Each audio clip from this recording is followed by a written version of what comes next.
બીજા સત્રની જ્યારે આપણે શુભ શરૂઆત કરવી છે ત્યારે પૂજ્ય વક્તાશ્રીને તાળીઓના ગડગડાટ સાથે વિનંતી કરીએ કે શ્રીમદ દેવી ભાગવતના એ કથા મહત્વ પ્રસંગોની અંદર આપણને સૌને પ્રવેશ કરાવે પૂજ્ય શ્રી કૌશિક દાદા જોશી.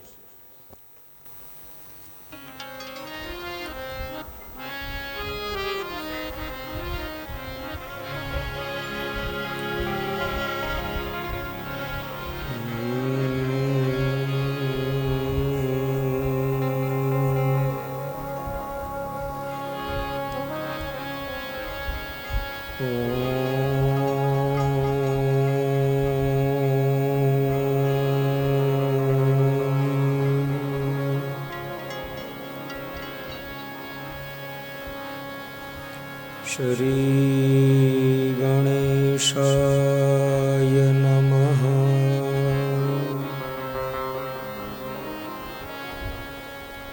श्री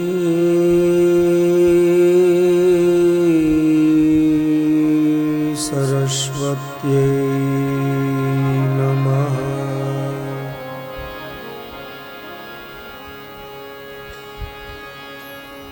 श्री गुरुभ्यो नमः.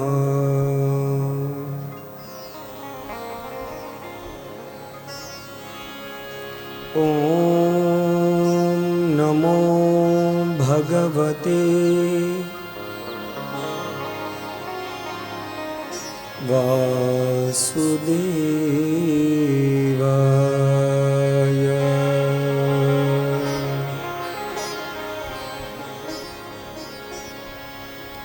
वक्रतुंड महाकाय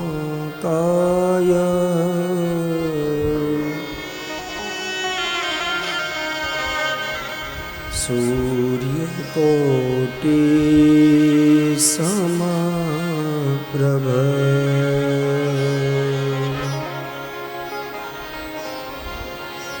निर्विघ्नं कुरु मे देव.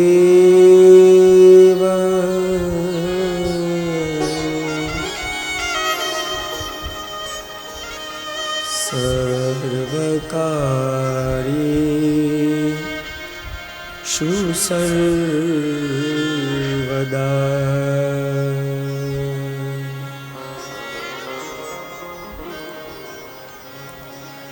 शरणागत दीनार्त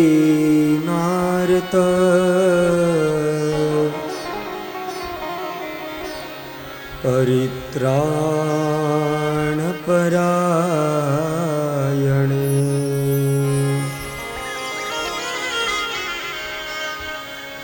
सर्वस्याते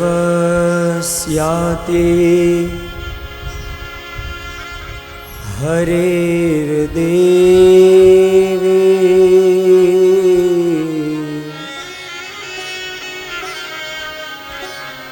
नारायणी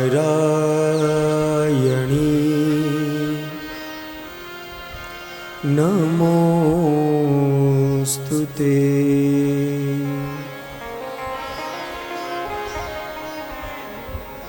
नारायणं नमस्कृत्यं नरं चैव नरोत्तमं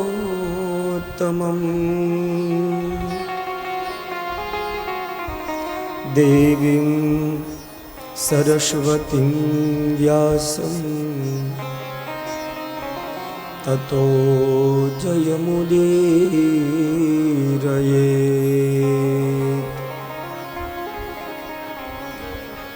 सर्वमङ्गलमाङ्गल्ये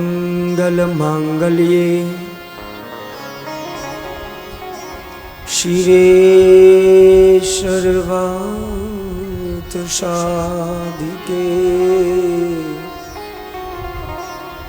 शरण्ये त्र्यंबके गौरी नारायणी नमोस्तुते.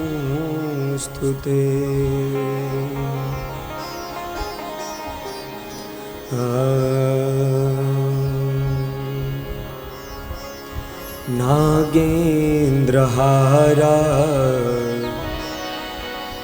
यत्रिलोचनाय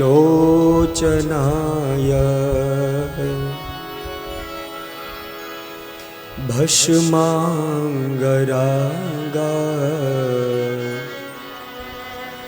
यमहेश्वराय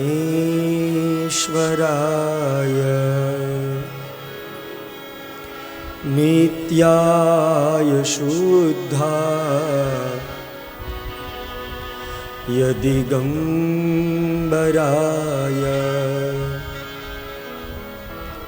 तस्मै नकाराय नमः शिवाय।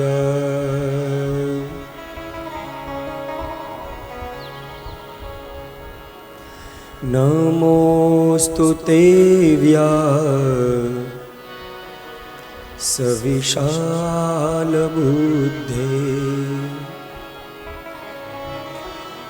फुल्लारविन्द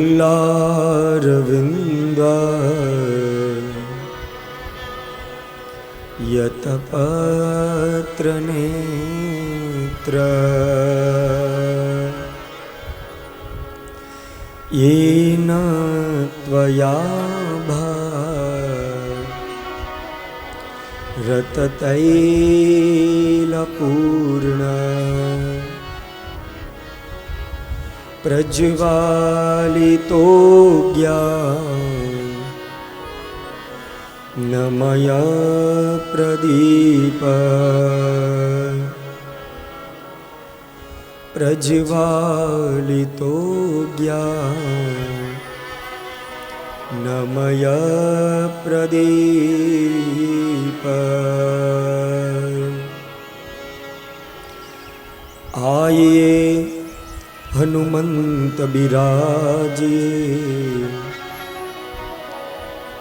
कथा कहूँ मति अनुसार। प्रेम सहित गादी धरू, बिराजिए पवन कुमार। पधारिए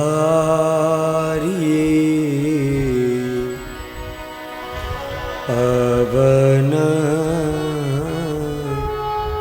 कुमार।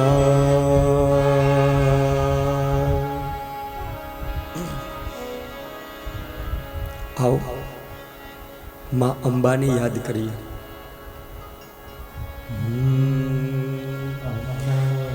शरणं अम्बा शरणं अम्बा शरणं दम्बा शरणं अम्बा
उमा शरणं उमा शिव शरणं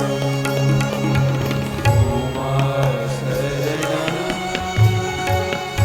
उमा शरणं उमा शरणं उमा शिव शरणं सीता शरणं सीता शरणं सीता शरणं सीताराम शरणं। भाव के साथ सीता शरणं सीता शरणं सीताराम शरणं। शरणं राधा शरणं राधा शरणं राधा कृष्ण शरणं। राधा शरणं राधा शरणं राधा शरणं राधा कृष्ण शरणं। काली शरणं काली शरणं काली शरणं महाकाली शरणं। काली शरणं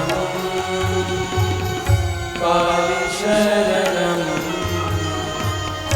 काली शरणं महाकाली शरणं।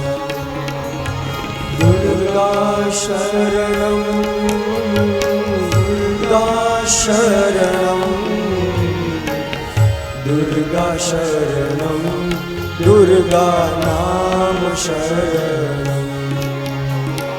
दुर्गा शरणं दुर्गा शरणं दुर्गा शरणं दुर्गा नाम शरणं। शरणं खोडल शरणं खोडल शरणं आई खोडल शरणं। ओडल शरणं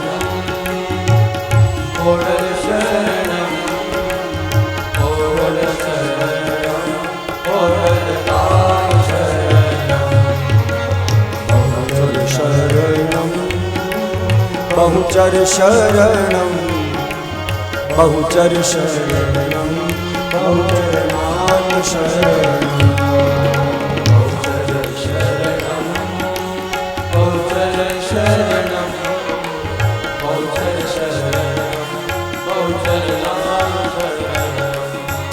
उमा शरणं उमा शरणं सीताराम शरणं सीताराम शरणं राधा कृष्ण शरणं राधा कृष्ण शरणं महाकाली शरणं महाकाली शरणं दुर्गा नाम शरणं दुर्गा नाम शरणं शरणं आई ओडल शरणं बहुचर नाम शरणं। बहुचर नाम शरणं।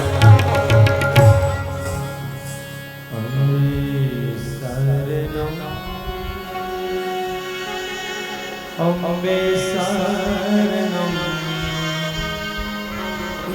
अम्बे शरणं जगदम्बे शरणं अम्बे शरणं अम्बे शरणं अम्बे शरणं जगदम्बे शरणं जगदम्बे शरणं। बोलो श्री देवी भागवत महापुराण की श्री द्वारिकाधीश की बालकृष्ण लाल की श्री खोडियार मात की श्री बहुचर मात की सुरापुरा श्री जोधा बापानी काशी विश्वनाथ महादेव रामचंद्र भगवान हनुमान जी महाराज, सदगुरु देव की जय। अब अपने मात पिता की जय। प्रेम से बोलो नमः पार्वती।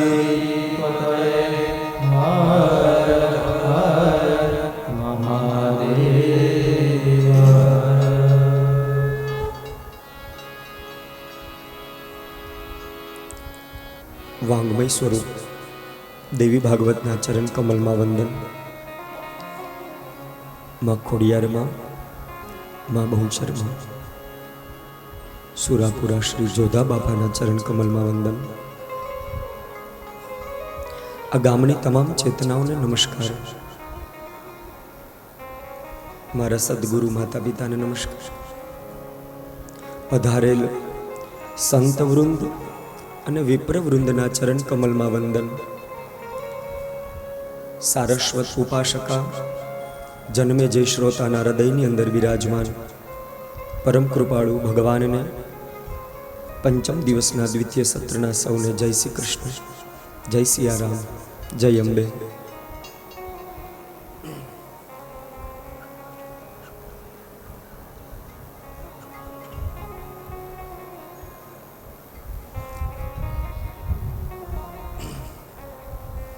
आओ पंचम दिवसનું પુષ્પમાં અંબાના ચરણોમાં અર્પણ કરી અને મૂળ કથાની અંદર આપણે પ્રવેશ કરીએ।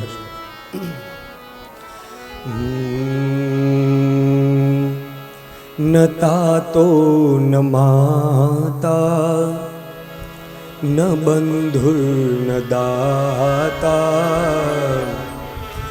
ન પુત્રો ન પુત્રી न भृत्यो न भर्त्या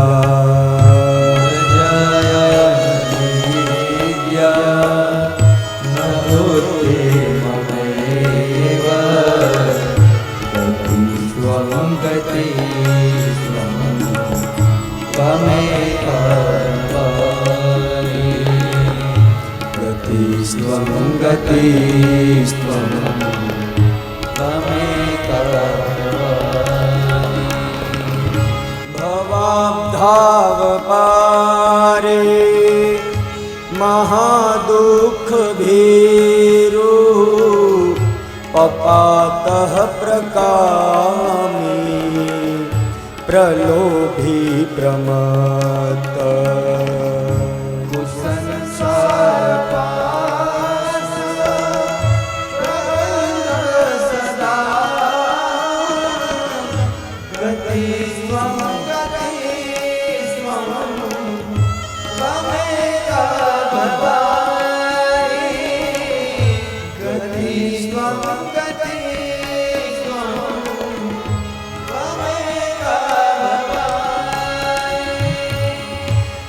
जानामि दानं न च ध्यानयोगं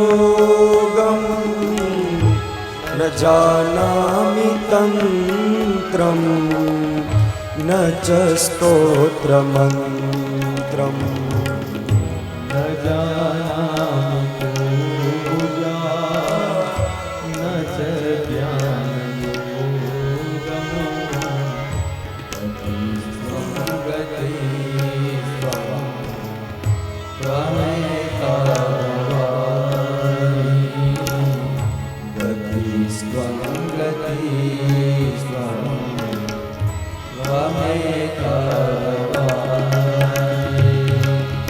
न जानामि पुण्यं न जानामि तीर्थं न जानामि मुक्ति लयं वा कदाचित्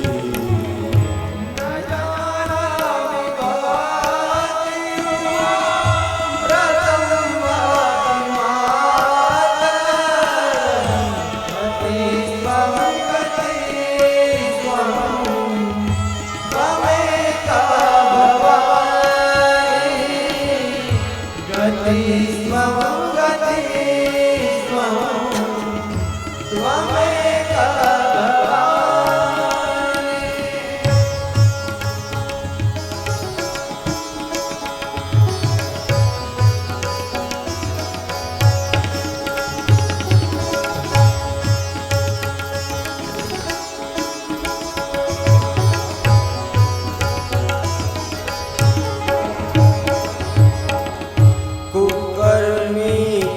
સંગે કુબુદ્ધિ કુદાસ કુલાચારહીન કદાચારલીના ઉદ્રષ્ટિ કુવાક્ય પ્રહંત સદા ગતિ સ્વં વમે કરવાણી ગતિ સ્વં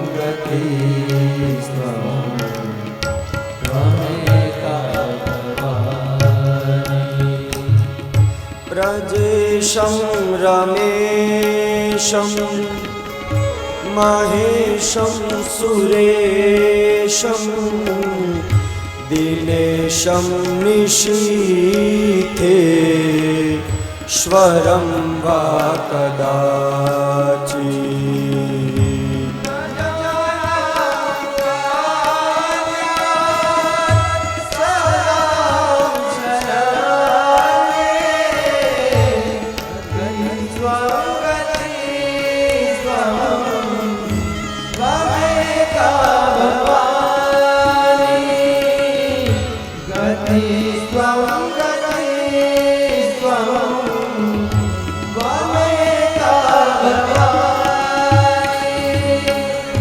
વિવાદે વિષાદે પ્રમાદે પ્રવાસે જલે ચાનલે પર્વતે શત્રુમતે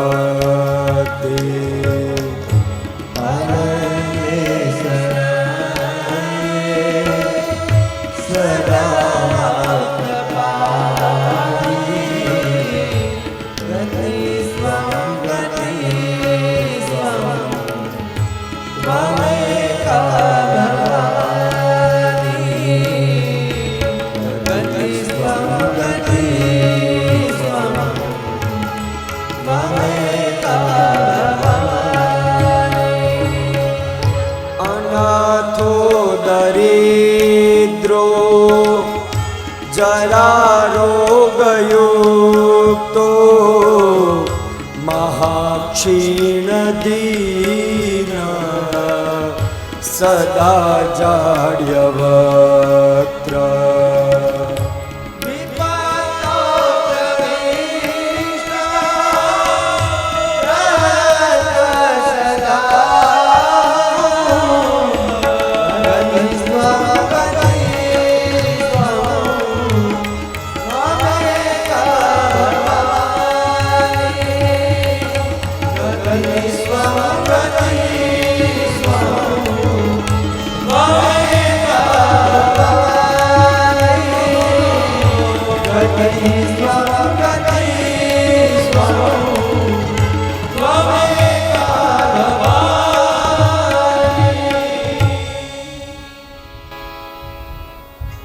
યા દેવી સર્વભૂતેષુ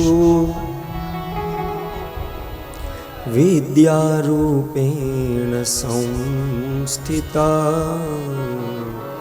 નમસ્તસ્યૈ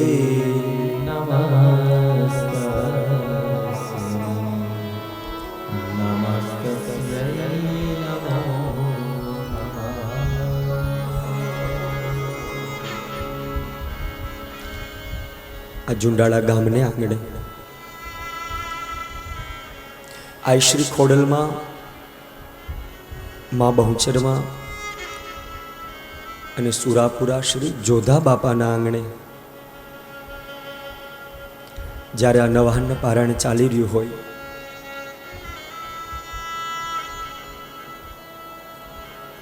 ક્યાડા પરિવારને આંગણે આ દેવી નવાહન પારાયણ યજ્ઞ ચાલુ હોય જે પણ વિશેષ અતિ પધાર્યા છે અતિથિ એમનું અને આ ગામના આચાર્ય શ્રી બળવંત દાદા અને કિશોરભાઈ આ બધાનો મેં આ પર્વતી આપ સૌનું હાર્દિક સ્વાગત કરીએ છીએ.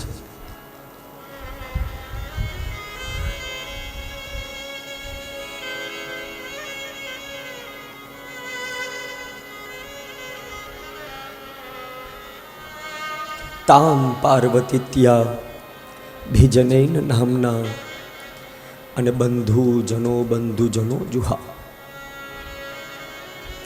ઉમેતિ માત્રા તપસો નિષિદ્ધા અને પશ્ચાદ ઉમાખ્યા સુમુખી જગાવ.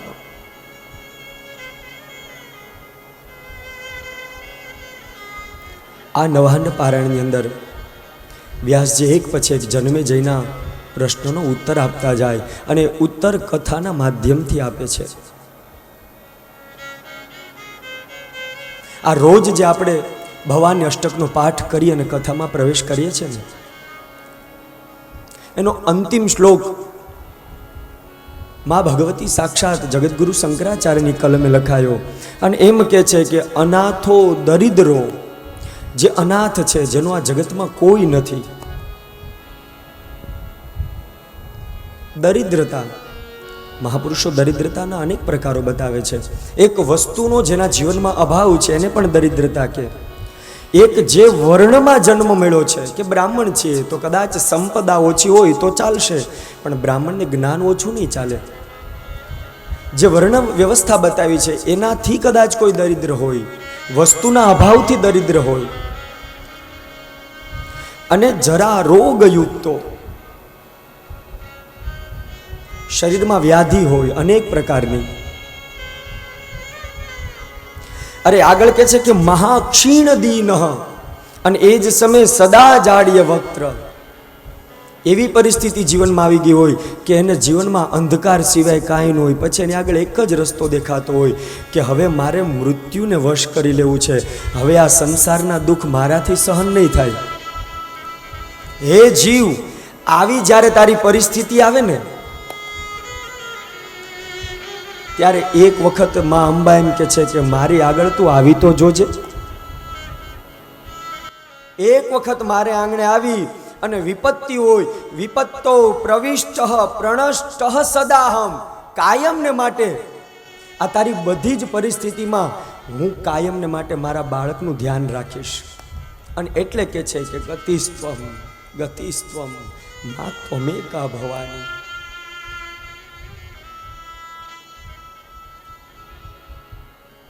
પરિસ્થિતિ તો જીવનમાં ગમે તે આવે વાલા ભક્તો, પણ એ પરિસ્થિતિને અનુકૂળ બની અને આ કથા એમ કહે છે કે જીવનની અંદર સ્થિર થવું જોઈએ.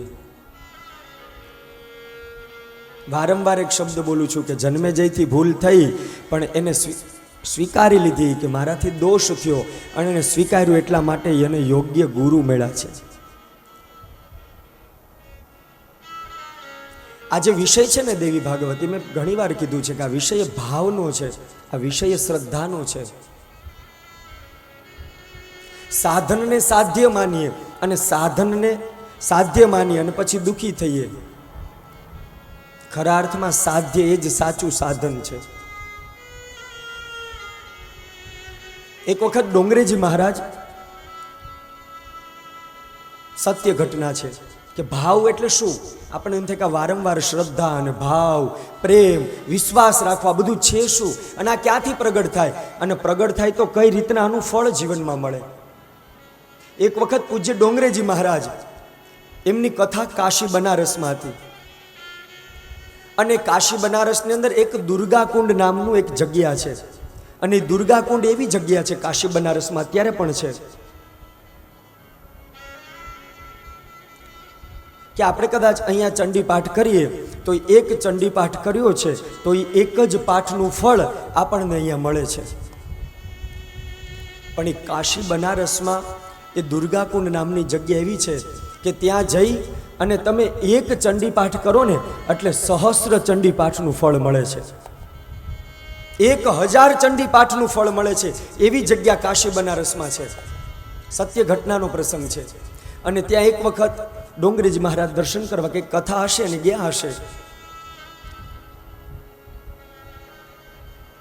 ત્યાં એક સરસ મજાના વિદ્વાન, અને કાશી નગરી તો વિદ્વાનોની છે.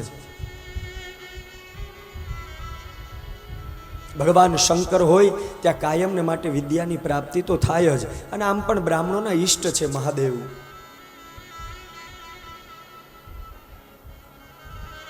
એ ભૂદેવ ત્યાં ચંડીપાઠ કરતા હતા. ડોંગરીજી મહારાજ દર્શન કરવા માટે ગયા અને 700 શ્લોકનું ઉચ્ચારણ કરી અને પાઠ કરતા હતા. અને એમાં એક શ્લોક આવ્યો અને એમાં થોડી રસ્વઈ દીર્ઘઈની કે કંઈક પ્લુતની કંઈક ભૂલ થઈ હશે. એટલે શંકરાચાર્યજી મહારાજ એમના ચરપટ પંજરિકા સ્તોત્રમાં લખ્યું છે કે આ જીવ અભિમાન ન આવી જાય ને એટલા માટે દિવ્ય કે છે કે હે જીવ, તું જાગીને રહેજે. અસંખ્ય વાર તું જન્મી ચૂક્યો છે, હું ક્યારેય કરીશ જ નહીં.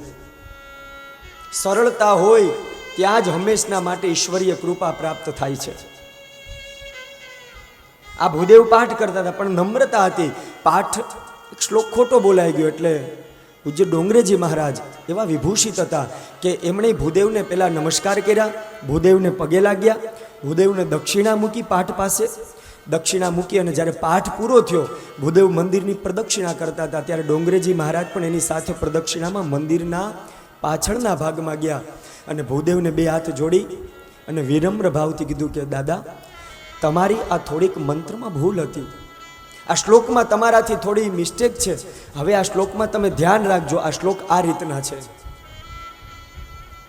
ભૂદેવને બહુ આનંદ થયો કે મને આવા પરમ ભગવદીય આટલા મોટા કથાકાર વ્યક્તિ મને કેટલું દીનતાના ભાવથી મને સમજાવ્યું.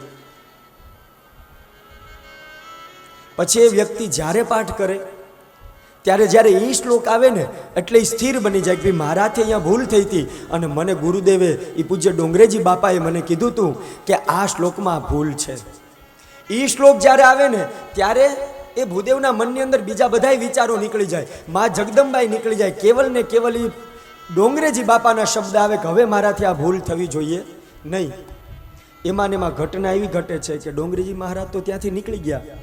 કથા ચાલુ હશે, રાત્રિના સમયમાં સૂતા હશે, જ્યાં ઉતારો હશે ત્યાં રાત્રિના સમયમાં સાક્ષાત માં જગદંબા આવ્યા.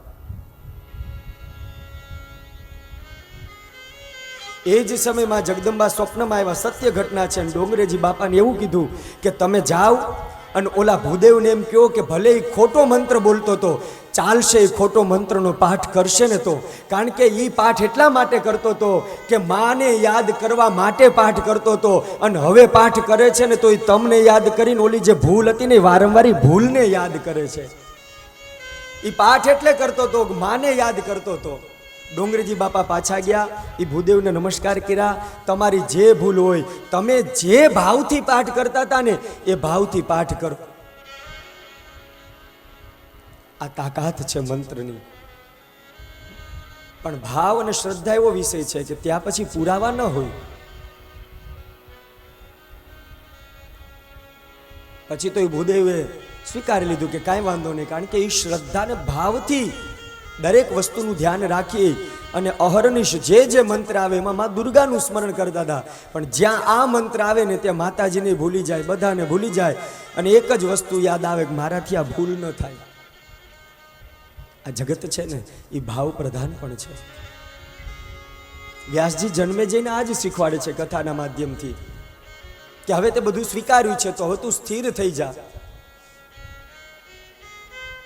કલ્પભેદની વાતો કરી, બ્રહ્માંડની આખી ઉત્પત્તિ બતાવે છે. મેં સવારે કીધું એમ કે ઉત્પત્તિ એટલે આખી એક પ્રકારની જે યજ્ઞ કરીએ ત્યારે બ્રાહ્મણો હેમાદ્રી કરે છે કે મૂળમાં કાંઈ નહોતું, ત્યારે જળ હતું, જળમાં ભગવાન સૂતા હતા અને શયન કરતા હતા. ત્યારે દેવી ભાગવતમાં એ કથા છે કે કાનમાંથી આપણે સવારે જોયા કે મધુકૈટભનો પ્રાદુર્ભાવ થયો. ઈચ્છા મૃત્યુ માંગ્યું હતું અને ભગવાને પોતાની સાથળ જાંઘને ફેલાવી અને એને ઈચ્છા મૃત્યુ આપ્યું. 28 પ્રકારના વ્યાસની ગણતરી છે. મેં કીધું હતું કે 28 પ્રકારના વ્યાસ આવશે. અત્યારે આપણે જે વ્યાસની આ કથા સાંભળીએ છીએ અને બોલીએ છીએ, વ્યાસોચ્છિષ્ટમ જગત સર્વમ, એ પારાશરના દીકરા વ્યાસ છે. 28 વ્યાસ દેવી ભાગવતીની અંદર બતાવે કે સાક્ષાત જ્યારે આ રચના થઈ સૃષ્ટિની ત્યારે પ્રથમ બ્રહ્માજીને વ્યાસ બનાવ્યા હતા. પહેલું વ્યાસપદ બ્રહ્માજીને મળ્યું, પછી આગળ પ્રજાપતિને મળ્યું, પછી ઉષ્ણાને મળ્યું, બૃહસ્પતિને મળ્યું, સવિતાને મળ્યું, મૃત્યુદેવ, મઘવાજી, વશિષ્ઠ, સરસ્વતી, અંતરિક્ષ, ધર્મદેવ, ત્રયારુણી, ધનંજય, મેધાતિથિ, વ્રતિ, અત્રિ, ગૌતમ, હરિયભા, વાજશ્રવા, વેન, આ બધા એક પછી જે જે કલ્પ આવ્યો એ કલ્પ પ્રમાણે, મન્વંતર પ્રમાણે બધા વ્યાસથી તે બેઠા થયા. એ વ્યાસ બની અને એક એક ગ્રંથોની રચના કરતા ગયા. આમુષ્ય થયા, તૃણબિંદ થયા, ભાર્ગવ થયા, શક્તિ કર્યા, જાતકર્ણ્ય થયા. આવા 28 વ્યાસ ગણતરી છે. 27 દેવી ભાગવતમાં અને 28માં જે ભાગવત ગ્રંથ લેખો એ સાક્ષાત પારાશર પુત્ર કૃષ્ણ દ્વૈપાયન, જેને આપણે વેદ વ્યાસ કહીએ છીએ. વર્ષમાં એકવાર દિવાળી ઉપર જ્યારે પાઠશાળામાં ભણતા હોય ત્યારે ભૂદેવોને ખબર હોય કે સરસ્વતી અનુષ્ઠાન આવે અને સરસ્વતી અનુષ્ઠાનમાં આ વેદ વ્યાસની પૂજા થાય છે. 6 દિવસ સુધી, વર્ષના 6 દિવસ એવા છે કે એમાં ગ્રંથોની જ પૂજા થાય, ભગવાનની નહીં. એ 6 દિવસ પાઠશાળામાં ગ્રંથોને મૂકે, એક બાજુ વેદવ્યાસના ફોટાને મૂકે અને સાક્ષાત સરસ્વતીનું અનુષ્ઠાન કરે છે. વ્યાસજી જન્મે જઈને આ વ્યાસની કથાનો વિસ્તાર બતાવે છે કે આ બધું કલ્પભેદની ગાથાઓ છે. એ જ સમયે જન્મે જે એક પછી એક પ્રશ્ન પૂછે અને કહે છે કે ભગવાન, મારે એવી કથા એક સાંભળવી છે કે જેને વિદ્યાનું જ્ઞાન ન હોય અને માં અંબાની કૃપા થઈ હોય. બહુ દિવ્ય પ્રશ્ન જન્મે જે પૂછે છે કે તમે કહો છો કે આટલા પ્રકારના વ્યાસના સૃષ્ટિનું વર્ણન આટલું મોટું, આદિ અનાદિ કાળ, આદિ મધ્ય ને અંત શક્તિ તત્વ જ છે, તો મારે એવી કથા સાંભળવી છે કે જેને વિદ્યા ન હોય, જેને કોઈ સમજણ ન હોય અને એના ઉપર માં અંબાની કૃપાથી હોય. મને તમે ગુરુદેવ એવી કથા સંભળાવો. અને એ જ સમયે સાક્ષાત નૈમિષારણ્યની અંદર આ કથાનો પ્રશ્ન જે સૂત પુરાણી ભેગા થઈને પૂછતા હતા, પણ હવે આમાં ચોથા વ્યક્તિ આવે છે. અમે સમજાવ્યું કે 3 જગ્યાએ કથા ચાલુ હતી, સૂત અને સૂત પુરાણી, કાર્તિક સ્વામી, લોપામુદ્રા અગત્યજી. અત્યારે આ કથામાં પરીક્ષિતને ગતિ મળી, પછી જન્મે જઈ અને વ્યાસ દ્વારા, અને હવે સાક્ષાત લોમેશ નામના એક ઋષિ આવે છે અને લોમેશજી નૈમિષારણ્યમાં આવ્યા હોય અને એને જિજ્ઞાસા થઈ હોય આ કથાની અંદર. એ પણ પ્રશ્ન પૂછે છે કે હા ગુરુદેવ, અમારે પણ એ પ્રશ્ન જાણવો છે કે વિદ્યા શક્તિ ન હોય અને એને ઈશ્વરને પ્રાપ્ત કરવા હોય તો? ભણેલા હોય, શાસ્ત્રનું જ્ઞાન હોય, એ તો ઈશ્વરને ભજી શકે, એ તો ભગવાનની નજીક જઈ શકે, પણ જેની પાસે જ્ઞાન નથી એ શું કરશે? એ જ સમયે કૌશલ દેશની વાત કરે છે. વ્યાસજી કહે છે કે કૌશલ નામનો એક દેશ હતો અને કૌશલ નામના દેશની અંદર એક દેવદત્ત નામનો બ્રાહ્મણ રહેતો હતો. એ દેવદત્ત નામનો બ્રાહ્મણ પરમ પવિત્ર હતો અને એની પત્નીનું નામ રોહિણી હતું. બંને સરસ મજાનો પોતાનો આશ્રમ ચલાવતા હતા.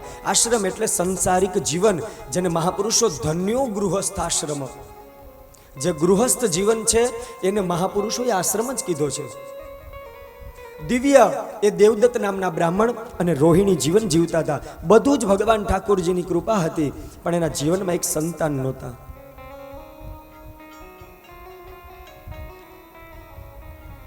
સંતાન નહોતા એટલે દેવદત્ત અને રોહિણીને થોડું એમ હતું કે જો આપણે સંતાનો થાય તો જીવન સરસ બને, અને અંત સમયે જ્યારે જ્વર આવે, રોગ આવે, ત્યારે જો સંતાનો હોય ને તો આપણી સેવા કરે.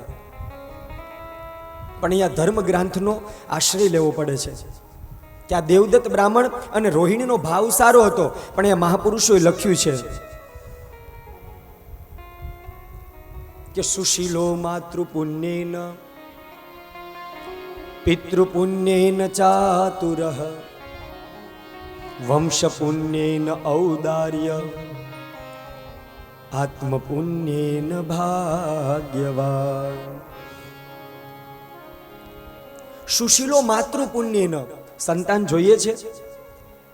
ઘણીવાર અમે સંતાનની સામું જોઈએ ને ત્યાં ખબર પડી જાય કે આના માતાનું પુણ્ય કેટલું હશે, આના પિતાનું પુણ્ય કેટલું હશે અને આ દીકરાનું ભાગ્ય કેવું છે. દેવી ભાગવત પ્રમાણ આપે છે, આપણું સાહિત્ય જગત અનેક પ્રમાણ આપે છે કે સુશીલો માતૃપુણ્યેન, સંતાન છે, તમારો દીકરો છે, એ સુશીલ છે, સંસ્કારી છે, તો ક્યાંક તમારે ઝીણી નજરે જોઈ લેવું એની માતાના પુણ્ય જો સારા હોય ને, સુશીલો માતૃપુણ્યેન, તો જ દીકરો સંસ્કારી બનશે. આ વાતને યાદ રાખજો. ધર્મ ગ્રંથ અહીંયા ટકોર કરે છે કે સુશીલો માતૃપુણ્યેન અને પિતૃપુણ્યેન ચાતુરઃ, એ જ દીકરો કે દીકરી હોશિયાર છે, ચતુર છે. ચતુરતા એટલે કે કોઈક મહેમાન આવ્યા તો એને ખબર પડે કે આ મારા પિતાજીથી મોટા છે, આ વડીલ છે, મારે એને પગે લાગવું જોઈએ. આ જે પ્રારંભિક સંસ્કારો છે બાળકના, એ ચતુરતા છે. આવ્યા છે તો એની સેવા કરવી એક પ્રકારનું જ્ઞાન છે. પિતૃ પુણ્યેન ચાતુરઃ, જો સંતાન હોશિયાર હોય, યોગ્ય ગુણ હોય, તો સમજી લેજો કે એના પિતાના પુણ્ય સારા હોય તો જ સંતાન છે ને ચતુર અને હોશિયાર બની શકે. માતૃ પુણ્યેન સુશીલઃ, પિતૃ પુણ્યેન ચતુરઃ. અને વંશ પુણ્યેન ઔદાર્યઃ. બહુ દિવ્ય પંક્તિ કે છે. એના વંશ પુણ્ય, વંશ એટલે વડવાઓ, એના દાદા પરદાદા, વૃદ્ધ પરદાદા, આ લોકોએ જો જીવનમાં સારા કર્મ કર્યા હશે, કોઈકને ખવડાવી અને રાજી થયા હશે. કારણ કે જીવનમાં આપણે જે ખાઈએ છે, ખાયા સો ખોયા અને ખીલાયા સો પાયા. જેને જીવનમાં આપીને રાજી થયા છે, કોઈકને ક્યારે એને જીવનમાં કોઈનું આંસુ જ લૂછ્યું છે, જો એવા સત્કર્મ કર્યા હશે તો વંશ પુણ્ય ઔદાર્ય. ઔદાર્ય એટલે ઉદારતા, દાનવીરતા.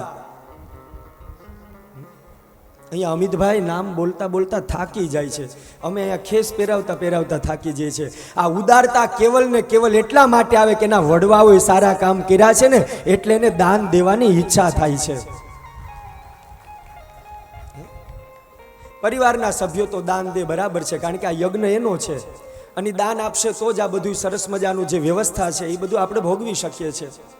પણ મને આનંદ એ છે કે આ ઝુંડાળા ગામ પણ ખોબે ને ધોબે દાન આપે છે. આ કેટલી ઉદારતા છે એની. ક્યાડા પરિવાર ક્યારે આ ઋણ નહીં ચૂકવી શકે. અમારે ચર્ચા થઈ હતી હિંમતભાઈને. આ જે ગામનો જે આટલો સરસ મજાનો બધાનો જે આ ક્યાડા પરિવારને પ્રેમ મળ્યો છે, આ ક્યાં ચૂકવી શકીશું? અને આમ પણ આપણે બધા ઋણાનું બંધન ક્યાં ચૂકવી શકીએ છીએ કોઈના? ઈ એના પિતૃએ પિતૃ પુણ્યેન, એના પિતાએ જો સારા કર્મ એના વડવાઓ કર્યા હોય તો જ દીકરો દાન આપી શકે. બાકી જોઈએ છે લખાવે કરા, પણ પછી 4 વાર તો જાવું પડે. લખાવ્યા પછી દેખાય નહીં.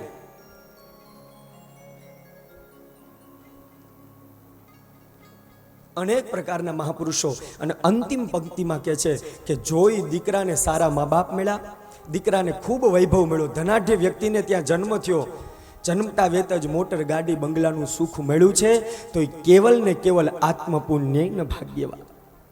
એ પૂર્વ જન્મનું કંઈક એવું ભાથું લઈને આવ્યો છે, એટલા માટે ઈશ્વરે એની બધી વ્યવસ્થા જન્મતા પહેલા કરી રાખી છે. એ કેવલ ને કેવલ સુખ એના જ પુણ્યથી મળે છે.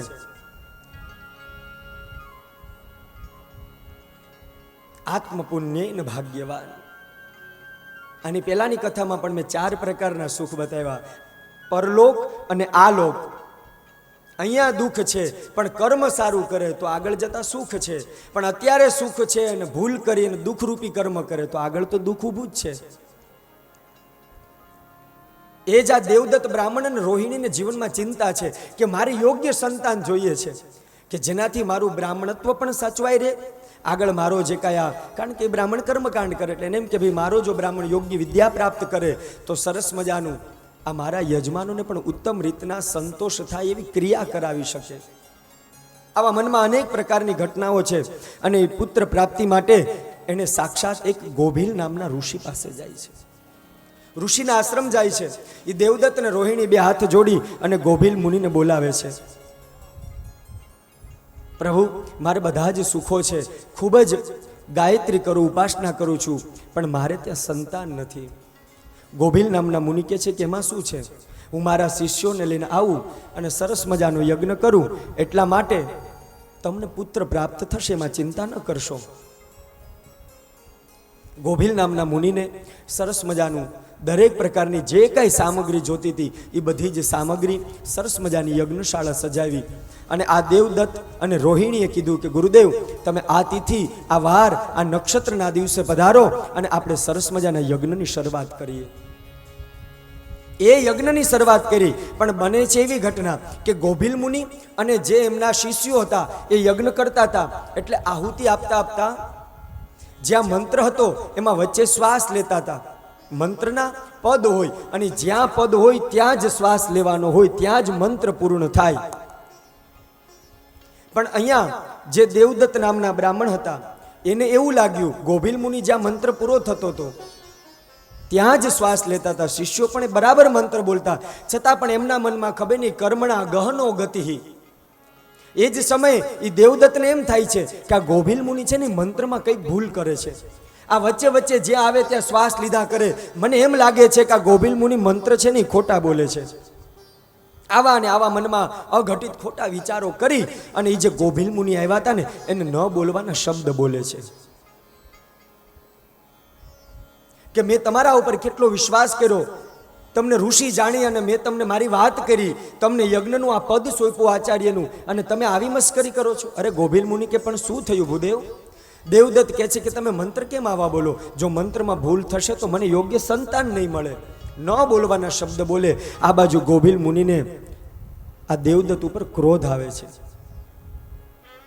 ભૂદેવ આ શું બોલો છો? મંત્ર અમે બરાબર પઠન પાઠન કરીએ છીએ, તમારા મનમાં કંઈક ખોટો વિચાર આવી ગયો છે. અને એ જ સમયે કહે છે કે તમારે જે સંતાન થશે ને, જાઓ, સંતાન તો થશે પણ એ સંતાન હવે તમારા ઘરે મૂર્ખ થાય. બહુ તમે તિતિક્ષા એવી રાખો છો ને કે મને વિદ્વાન છોકરો થાય, મને સારો દીકરો જન્મે. જાઓ, ગોભીલ મુનિના મુખમાંથી શબ્દ નીકળ્યા, હવે મૂર્ખ દીકરો થાય. દેવદત્તને બહુ દુઃખ થયું, આંખમાંથી આંસુ નીકળી ગયા. અરે ભૂદેવ આ શું તમે બોલ્યા? પગમાં પડી જાય ગોભીલ મુનિ કે મારી ભૂલ થઈ ગઈ, મને માફ કરો. ઋષિ કે મારું વાક્ય મિથ્યા નહીં જાય. આમ પણ ઋષિના જે આશીર્વાદ મળ્યા હોય, એ શ્રાપ અને આશીર્વાદ આ બે વસ્તુ એવી છે વાલા ભક્તો, અમે મહાપુરુષો પાસે સાંભળ્યું છે. એક શ્રાપ અને એક આશીર્વાદ એ માગવાનો વિષય નથી, એ તો આપોઆપ જીવનમાં નીકળી જાય છે. આશીર્વાદ માગવાથી નથી મળતા. કોઈકની અંદર ટાઢકતા મળે ને એટલે અંદરની આંતરડીમાંથી નીકળી જાય અને લેખમાં મેખ મારી દે છે. અને જો શ્રાપ એવો નીકળી જાય તો એ જીવન મારું તમારું વિધ્વંસ કરી નાખે છે. ગોભીલ મુનિ કે મારું વાક્ય મિથ્યા નહીં જાય ભૂદેવ, પણ સાંભળો, હવે તમે આટલી માફી માગો છો, બ્રાહ્મણ પાસે માફી ન મગાવાય. ઋષિ કહે છે કે મને દોષ લાગે. બ્રાહ્મણ પાસે ક્યારેય માફી ન મગાવી. આપણાથી હાલતા ચાલતા કદાચ ધર્મશાસ્ત્ર વિદુર નીતિ એમ કે છે કે ભૂદેવને કદાચ જો પગ અડી ગયો હોય હાલતા ચાલતા તો પણ બ્રહ્મ હત્યાનું પાપ લાગે છે. આમ તો શાસ્ત્ર એમ કે છે કે કોઈ પણ વ્યક્તિને પગ તો ન જ અડવો જોઈએ. કદાચ ભૂલથી આ દોષ થાય તો એને નીચે નમીને પગે લાગી લેવું.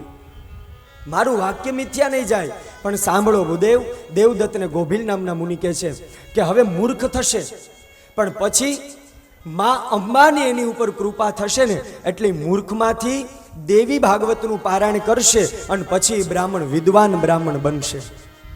શ્રાપ આપ્યો પણ શ્રાપની અંદર પણ આશીર્વાદ મળી ગયા. આવી તો અનેક કથાઓ છે આપણા ભારત દેશની કે જે શ્રાપમાં આશીર્વાદ બન્યો હોય.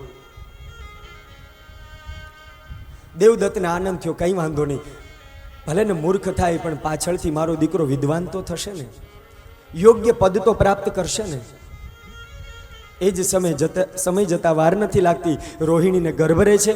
એ રોહિણીના ગર્ભમાંથી સરસ મજાનો એક દીકરાનો જન્મ થાય છે અને એ દીકરાનું નામકરણ સંસ્કાર કરે છે. નામકરણ સંસ્કાર કરી અને એ બાળકનું નામ રાખે છે ઉતથ્ય. ઉતથ્ય બ્રાહ્મણ સરસ મજાનો દિવસે દિવસે ધીમે ધીમે ધીમે મોટો થતો જાય. અહીંયા દેવદત્ત અને રોહિણી, ઉતથ્ય હજી નાનો છે એટલે હજી ખબર નથી પડતી કે આને કેટલું જ્ઞાન છે, પણ ન કરવાની ઘણીવાર ક્રિયા કરે છે. એટલે માતા પિતાને આ વાત ક્યારે વારા ઘડીએ યાદ આવે કે આ ઋષિનો શ્રાપ છે કે આ મૂર્ખ થશે, હવે શું કરશે આ બાળક એના જીવનમાં. આ મા રોહિણીને આવી ચિંતા રહે. એ બાળક રમતા રમતા પછી મોટો થાય, ઉતથ્યને વિદ્યા અભ્યાસ માટે મોકલે અને જ્યાં વિદ્યા અભ્યાસ માટે મોકલે છે ત્યાં બધા એની મસ્કરી કરે, કારણ આ બાળક તોતડું બોલે છે. બાળક સરખા વિદ્યા અભ્યાસના મંત્ર ન બોલી શકે, સારા શ્લોકો ન બોલી શકે, પ્રાર્થના ન બોલી શકે, કારણ કે જીભ એની તોતડી છે. અને આમ પણ આપણને તોતડી જીભ હોય તો આપણે ઈશ્વરનો વાંક કાઢીએ, પણ એ જીભને આપણે તોછડી કરીએ તો કોનો વાંક કાઢીશું? તોતડી હોય તો આપણે એમ કે ઈશ્વરે મને સારી વાણી નથી આપી, મને દોષ છે. પણ આ કળયુગના માનવી શું થાય છે? જાણતા ન જાણતા એ જીભને તોછડી કરે તો એ દોષ તો મારો ને તમારો જ છે. ન બોલવાના વાક્ય બોલી નથી શકતો એટલે બધા એ બાળકને ખીજવે છે. ઉતથ્ય મૂર્ખ છે, ઉતથ્ય મૂર્ખ છે. આ બાળકને છે ને એટલી બધી આમ ગ્લાની થઈ જાય કે આ બધાય મને આવું બોલે છે, હું મૂર્ખ છું. એની માને કાલી ઘેલી ભાષામાં કહે છે કે માં હું મૂર્ખ છું, માં મને કાંઈ નથી આવડતું. એ જ સમય છે કે ના બેટા તને બધું આવડે, પણ તું છે ને હવે આ ભણવા ના જઈશ તો માં હું શું કરું? એ કે તને જે જગ્યા સારી લાગે ને ત્યાં તપ કરવા માટે નીકળી જા. કારણ એ રોહિણીને ખબર હતી કે ભલે ને મૂર્ખ હોય પણ માં અંબાની જો કૃપા થશે ને તો એને યોગ્ય વિદ્યા પ્રાપ્ત થશે. એ જ ઉતથ્ય ત્યાંથી સમાજથી, વિદ્યાર્થીઓથી, પોતાના મિત્રથી, ગામથી એટલો બધો ઉતથ્ય થાકી ગયો કે હવે મારે કરવું શું? અને એ જ સમય એ ત્યાંથી માના શબ્દ રોહિણીના કાનમાં પડ્યા અને ત્યાંથી નીકળે છે અને ગંગાના ઘાટે આવે છે. દિવ્ય માં ગંગાનું વાતાવરણ છે અને એ પવિત્ર ગંગાના સ્થાનની ઉપર માં ગંગા ખળખળ વહે છે, પક્ષીઓનો કિલકિલાટ છે અને જ્યાં ગંગાના ઘાટે આવે છે ને ત્યાં ઉતથ્યને શાંતિ પ્રાપ્ત થાય છે. એટલું દિવ્ય વાતાવરણ જોયું ઉતથ્યને મનમાં વિચાર આવ્યો કે હવે આ જીવને મારે શાંત કરવું છે. હવે જ્યાં સુધી હું આ સ્થળમાં રહીશ, આ સ્થાનમાં રહીશ ને ત્યાં સુધી કાયમને માટે હું સત્યનું પાલન કરીશ. દેવી ભાગવતમાં બતાવ્યું છે કે આ ઉતથ્ય નામના બ્રાહ્મણે પહેલો સંકલ્પ લીધો છે કે હું જીવનમાં કાયમને માટે સત્ય બોલીશ. આશ્રમની અંદર નાની અમથી કુટીર બનાવે છે અને ત્યાં ધીમે ધીમે 1, 2, 3, 10, 12, 13, 14 વર્ષ વીતી જાય. 14 વર્ષ સુધી ગંગાના ઘાટે આ ઉતથ્ય તપ કરે છે અને એ જ સમયે તપ કરી અને સત્ય બોલે છે. એટલે આજુબાજુ જે લોકો રહે છે એ બધાએ આ ભૂદેવનું નામ સત્યવ્રત પાડ્યું હોય. દેવદત્ત અને રોહિણીએ ઉતથ્ય પાડ્યું. આ બધાને ખબર પડી લોકોને કે આ બ્રાહ્મણ સત્ય છે, નિષ્ઠાથી જીવન જીવે છે, એટલા માટે એનું નામ નામકરણ સંસ્કાર સત્યવ્રત થયા. એ સત્યવ્રત 14 વર્ષ સુધી ત્યાં તપ કરે છે અને એક દિવસ ઘટના એવી ઘટે છે કે ત્યાં તપ કરતા હોય બરાબર આશ્રમની અંદર, અને આશ્રમમાં થોડે દૂર એક શિકારી શિકાર કરવા માટે નીકળ્યો હોય અને શિકાર કરતા કરતા એક ભૂંડ દેખાય અને ભૂંડને પોતાની પ્રત્યંચા બાણની ખેંચી અને જ્યાં બાણ મારે છે ત્યાં એ બાણ એ શિકારીનું ભૂંડને લાગે અને એ ભૂંડ પડતું આખડતું પડી જાય છે, ઊભું થાય છે, પાછું પડી જાય, પાછું ઊભું થાય, તડફડિયા મારતું મારતું મારતું એ જે ભૂંડ છે એ આ સત્યવ્રતના આશ્રમમાં આવી જાય છે. સત્યવ્રતના આશ્રમમાં આવે અને જ્યાં લોહી લુહાણી આખું ભૂંડ જોવે ત્યાં ઉતથ્ય એટલે સત્યવ્રત નામના બ્રાહ્મણને જ્વર આવી જાય. આ શું છે? એટલો બધો વિષાદ થાય, દુઃખ થાય, કારણ કે આ તો કાયમને માટે સત્ય જ રૂપી પાલન કરે. જ્યાં એ પ્રત્યંચા તીર વાગેલું હોય એ તીર ખેંચવા જાય ત્યાં તો એ જ સમયે ગર્જના થાય છે અને એવી ગર્જના થાય કે આકાશ મંડળમાંથી, એ ભૂમંડળમાંથી, એ ભૂંડના શરીરમાંથી તીર કામઠું ખેંચે અને આ બાજુ આકાશમાંથી શબ્દ સંભળાય એમ એમ એમ એમ નામનો વાક બીજ આ સત્યવ્રત બ્રાહ્મણને સંભળાય છે. અને એ જ સમયે એની જે તોતડી જીભ હતી ને એ જીભ સરસ્વતીનું સારસ્વત મંત્ર બોલવા લાગે છે. આ બાજુ જ્યાં તીર નીકળ્યું ને ત્યાં તો ભૂંડ ફરીથી દોડી અને એક જાળીમાં જતું રહ્યું અને આ બ્રાહ્મણના મુખમાં એવો વાઘ બીજ વળી ગયો અને એ જ સમયે એ પ્રકાશ માત્રથી એ બ્રાહ્મણને વિદ્યાની પ્રાપ્તિ થઈ જાય છે. સાક્ષાત માં સરસ્વતીની કૃપા પ્રાપ્ત થાય છે. દરેક શાસ્ત્ર પુરાણોનું એ સત્યવ્રતને જ્ઞાન થઈ જાય છે અને એ જ સમયે જ્ઞાન જન્મેજી રાજા પ્રશ્ન પૂછે છે કે વ્યાસજી જ્ઞાન પ્રાપ્તિનું કારણ શું? અને એ જ સમય કહે છે કે 14 વર્ષ સુધી જે ગંગાના ઘાટે ને સત્યવ્રતનું પાલન કર્યું ને એટલે કેવલ ને કેવલ એ જ પુણ્યના પ્રતાપે એને લવલેશ ક્ષણિક માત્રમાં બધું જ એમ શબ્દથી જ્ઞાન આવી ગયું.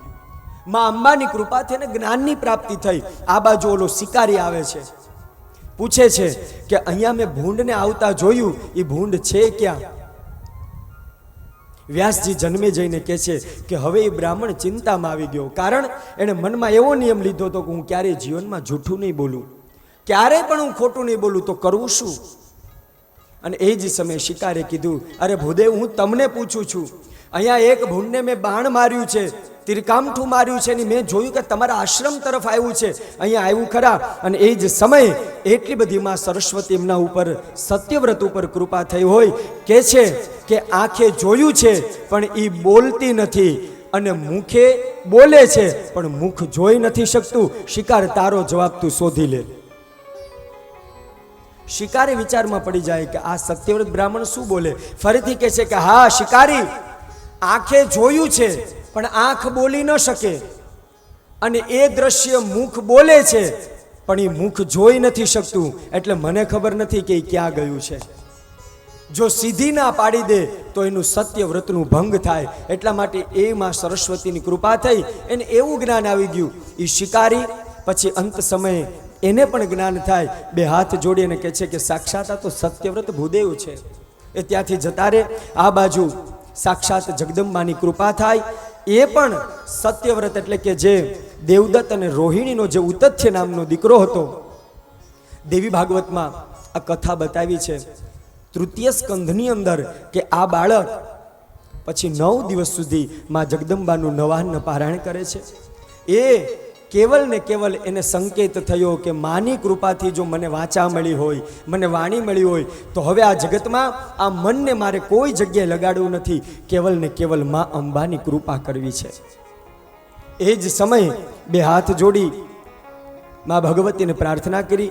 9 દિવસ સુધી પવિત્ર એ ભૂદેવે સરસ મજાનું માં અંબાનું અનુષ્ઠાન કર્યું. માં જગદંબા 9મા દિવસે પ્રસન્ન થયા અને એ ઉતથ્ય નામના બ્રાહ્મણને ઉત્તમ ગતિ અપાવે છે.